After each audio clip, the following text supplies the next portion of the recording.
let's go ahead and get in some Rutgers spring game football talk. Larry, I got to be honest, this is probably my most anticipated team to talk about in the spring football. I know everybody calls me a closet Rutgers fan, and maybe I am, but I really, really am interested in what's going on with this Rutgers team this spring. And after reading and learning a little bit more and watching the game, I think that I'm even more excited about what this team could do this season. But Larry, why don't you give us your thoughts on the spring game and just the spring overall? JR, I agree with you, and it's not just me being a homer at all. At the end of the day, since Greg Schiano took the program over, it's been 5 years in the making. He came in 2019, right before the pandemic season, and it's been a slow build. And he's constantly and consistently referring to kind of the pipeline, right? He's a developmental program. That's what Rutgers is, and that doesn't necessarily mean we're still perpetually rebuilding. What that means is, we get players who aren't necessarily as highly rated out of high school, and some of them are, but they have a certain skill set, a certain cultural fit that Rutgers is looking for, and they want to, build up those guys and get a pipeline such that the seniors, the juniors are starting, and there's depth behind them, guys who are developing, ready to step into those starting roles and make an impact. And I think this is the first year, and this is an objective assessment. This is the deepest, most talented, most football savvy team that we've seen on Rutgers since 2014. Now the schedule is what it is. Now we don't have Ohio State this year. We don't have Penn State. We don't have Michigan. We do have the full slate of the West Coast newcomers. Two of them at home. I believe USC is on the road, UCLA at home on homecoming, and Washington at home. So we'll see how the schedule shakes out. But I think overall, from an on-field product, this is going to be the best Rutgers team that you've seen since 2014. The spring game, a lot of starters didn't even play, but I still liked what I saw from a lot of guys. I think the wide receiver room is going to be the most skilled and the most talented you've seen on Rutgers, again, since early last decade, 10 years ago. You have Dymere Miller, who transferred up from Monmouth. He was a leader down a level in that conference. You have Nassim Brantley, who was sidelined last year due to NCAA regulations, who was a highly touted transfer. He had a good showing in the spring game. And I think quarterback-wise, Gavin Wimsatt last year was a sophomore. I understand he was a redshirt junior, redshirt sophomore. End of the day, he skipped his senior year in high school to play a couple snaps his first year. Kind of rotated under the previous offensive coordinator his second year, and last year was his first full year under Curt. He was shaky at best, when it comes to accuracy and passing efficiency.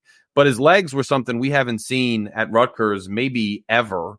And now you have Ethan Kaliakmanis coming in, who I kind of want to ask Curt about a little bit. But he comes in, and, he's showing a little bit better a passing efficiency from what I've seen, especially in the spring game. That being said, him and Gavin, from everything I can tell, are still neck and neck because there's other skill sets that Gavin brings to the table. Gavin has, I think, a higher ceiling, also a lower floor game to game, perhaps, given the fact that he can really struggle with his accuracy. But either way, I'm a big believer that competition raises all ships. And I think now that you've got a deeper quarterback room with two guys with Big Ten starting experience, with a supporting cast that is looking good. Defensively, they've been pretty good and pretty solid. Most guys on both sides of the ball are returning who could have left. This is the first year I've heard since Schiano's been here. They asked him point blank, if the season were to start today, do you know who your starting offensive line is? And he looked at the camera without hesitation, said, as of right now, yeah, I got the 5 guys. He's never said that because it's always, well, there's competition, there's rotating, guys are figuring it out. They're not going to be world beaters on the offensive line. But just the fact that he knows who the 5 are tells me they've made that much improvement. And remember, this is an offensive line who blocked for Kyle Monangai last year, who was over 1,000-yard rusher, who was really a heck of a talent. So, and in the running back room, you have Monangai, you have Sam Brown, then you have Benjamin, who came on last year, and you saw some of the guys in the spring game who are even lower on the depth chart. You lose Max Melton, but I still like our secondary. Long is there. He's good. Al-Shadi Salam, who actually scored the game-winning touchdown against Boston College 2 years ago as a freshman running back, switched to the secondary. He's having a good showing as a cornerback. I'm not saying Rutgers is, a contender for the Big Ten title or contender for some kind of New Year's Six bowl game. But I am saying this is going to be a formidable team that's going to make some noise and do some damage. And I'm most focused on the quarterback competition, which I thought I saw a lot of good things from everybody in the spring game. And here's a dark horse to keep your eyes on the next few years, whether he stays with Rutgers or whether he goes elsewhere.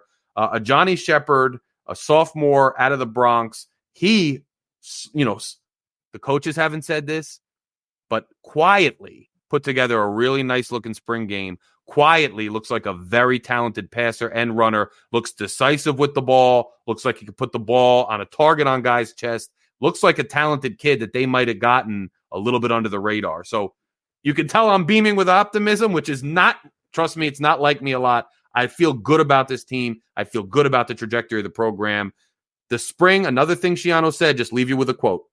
He said, what do you notice this year as compared to other years since you've been here? And he said, you know what? This is the first year I feel like we're out there playing football, not just running plays and going through the motions. And he also said in passing, we were really competing. Guys are really getting in the trenches and banging, this spring. I think what he's trying to say is this is a team with culture and toughness. This is what I've been waiting for to build. And this is the first year I've seen it. Who knows how it shakes out with the record? It's a tough conference, but I think this is the most formidable Rutgers team you're going to see in 10 years. That sounds great. I love that. I can't wait for Rutgers this season. Larry, did you say you had a question you wanted to ask Curt about Kyle Monangai? Yeah, I mean, just in general, your general take on him, Rutgers fans have a tendency, because Gavin struggled with accuracy so much last year, to just jump at Ethan as he's the savior. He's going to come in and start. And he's going to immediately elevate us a couple wins. I don't know if that's true or not. Their stats looked relatively similar, although Kyle Monangai had a bit more efficiency. What's your take on him? Just generally, so I could take it home to the New Jersey people. Yeah, I would say him reuniting with Soraka is the best thing that could have happened for him. He didn't get to play under his quarterback coach, offensive coordinator that recruited him last year. We saw a lot of struggles, inconsistencies basically from Ethan. Missed some layups, especially down the stretch as far as easy throws. Always lit it up at practice, though, from what I've heard. And that's not a dig at him, but he always did very well at practice. Part of the frustration with the coaches was that it just didn't seem to always translate over to when the game was on. So, I think he's extremely talented. I didn't want to see him go at all. I wanted him to be there as an option as we looked for someone else to bring in to compete with him.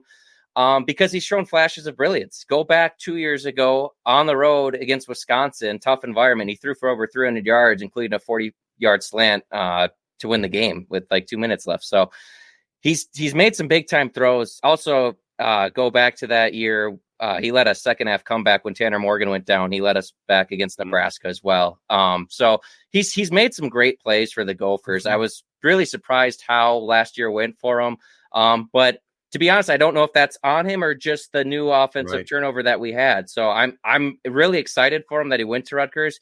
And as a Gopher fan, I'm hoping that he does win that starting job just so we can kind of see, what he does there compared to what he did here and figure out if the Gophers have the right staff in place, to be honest, to develop that quarterback talent. So I wish nothing for the best, but Anthony, he seems like a great kid. And yeah.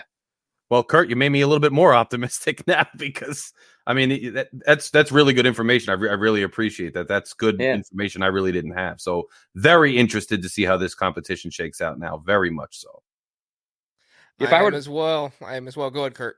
I was just say one question about Rutgers, just their defense was such a strength last year. Sounds like they brought most of the guys back. Do you think that there's a chance that any of that is a step back, or is it you mentioned Melton's gone. Is there anybody that you're worried about or position group that you're worried about maybe not being up to the same level they were last year?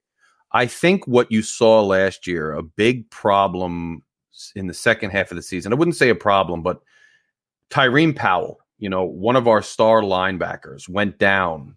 I think it was in the first half of the Ohio State game. And I remember that game, Ohio State stomped us the second half of the game, but early in the game, it was a good back and forth. And there was a long run after we had scored a touchdown that just completely stole momentum and just put the heel to our throats, so to speak. And Tyreen was out. And I forget who it was that beat us to the outside. And we just didn't have that speed. Tyreen had a a lower leg injury, but now he has, I think it was maybe an Achilles or an ACL. I'm blanking on a little bit.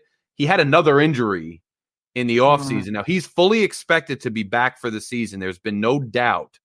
However, if he's hobbled or slowed in any way, that linebacking group could be a little bit of a concern. Now, you had Moses Walker, who, came out of New York, highly touted kid. Rutgers beat out Penn State, down to the wire on him a couple years ago. He had some injury problems. He's back and playing. You have Torrey. You have really an interesting hybrid defense that we play where guys are almost hybrid safeties, linebackers. So they can mix and match a little.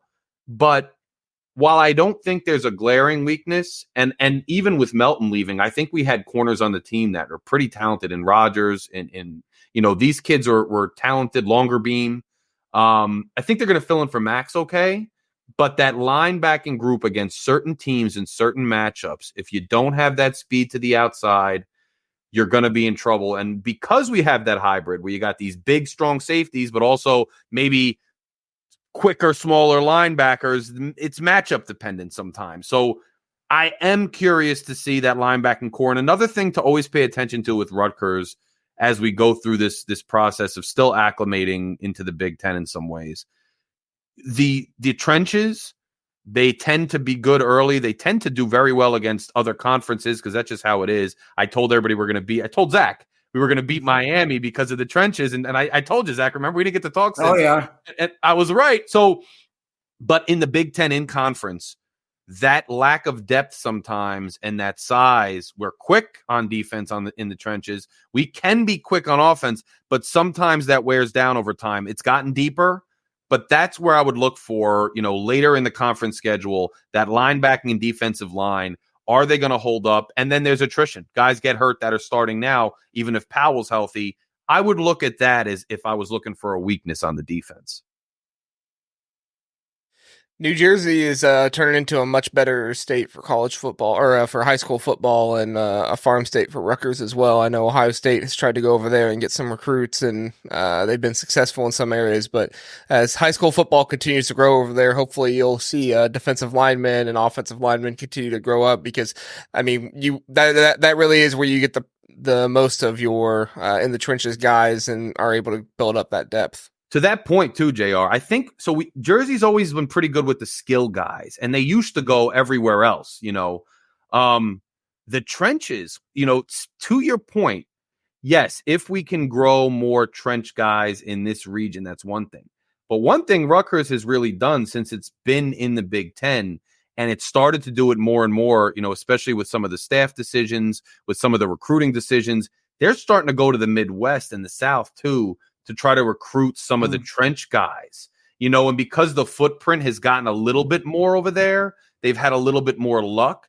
And whether we grow guys here, which is possible, or whether it's still a lot of the skill guys and you guys are coming in, still taking the guys you want, and then we're getting the guys that are good skills, but maybe able to go elsewhere to recruit for the trenches, I think that's rounding out the team too. So it's an interesting point.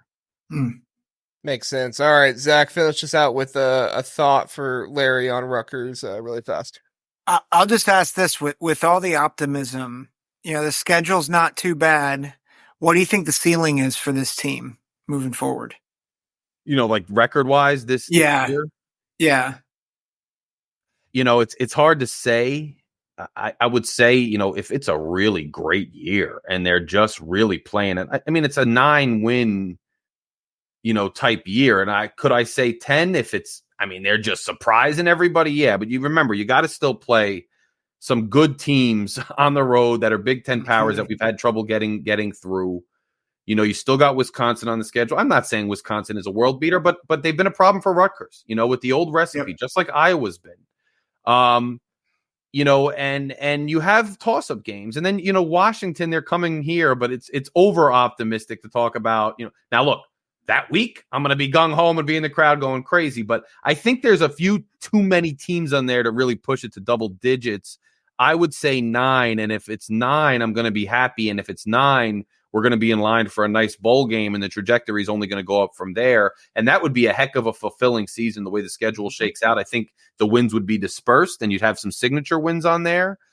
So I'm thinking that now. Ask me again after the out of conference schedule. Not that it's shows so much, but I'll be able to see how the team's clicking and how dominant we were last year. We play Northwestern first game of the season. We play VTech third game, and the wisdom in the world out there was when we lined up. It wasn't like prior years where Rutgers had to pull out all these gimmicks and have a crazy play and all that, except for the Michigan State game, which was a weird game, but. We didn't have to do that against Northwestern or Virginia Tech. For the first time in recent memory, we lined up man-to-man, helmet-to-helmet, and just dominated these teams. Northwestern at the beginning of last season was like, oh, they're the worst team in the Big Ten. They're going to be one of the worst teams in the country. Didn't wind up being that bad. So I was able to say, hey, we're going to win more games than you think. We're going to be 6-6. We'll probably win a bowl game. I'll see early on. I know that's not at a conference, but I'll see early on how the team's looking and then reassess the ceiling. But as of now, I'm looking at 9, and I'm not predicting 9. I think that's the ceiling, and I'm hoping to get to that 8-9 wins this year, and we'll see how the schedule shakes out. Yeah, Rutgers get 8 wins. Book it. I love it. I'm with it, brother. I'll sign.